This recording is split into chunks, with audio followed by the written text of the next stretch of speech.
श्री परमात्मने नमः। श्रीमद्भगवद्गीता अथ ध्यानम्।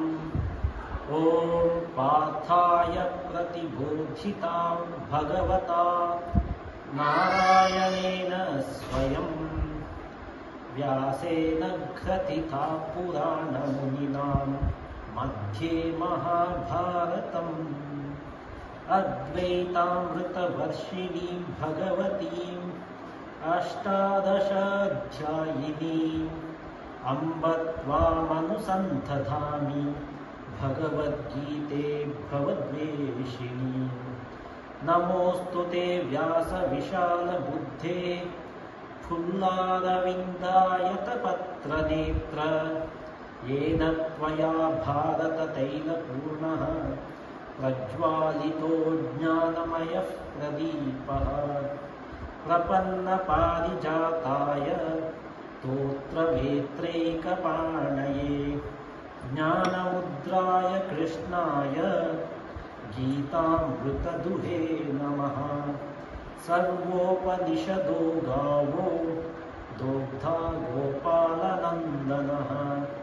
पार्थो वत्सः सुधीर्भोक्ता दुग्धं गीतामृतं महत्। वसुदेवसुतं देवं कंसचाणूरमर्दनं देवकी परमानन्दं कृष्णं वन्दे जगद्गुरुम्। भीष्मद्रोणतटा जयद्रथजला गान्धारनीलोत्पला शल्यग्राहवती कृपेण वहनी कर्णेन वेलाकुला। अश्वत्थामविकर्णघोरमकरा दुर्योधनावर्तिनी सोत्तीर्णा खलु पाण्डवैरणनदी कैर्वर्तकः केशवः।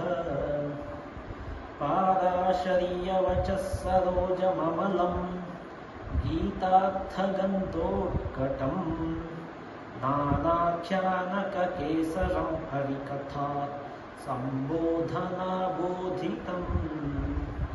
लोके सज्जनषट्पदैर्हरः पेपीयमानं मुदा भूयाद्भारतपङ्कजं कलिमला प्रध्वंसि नः श्रेयसे।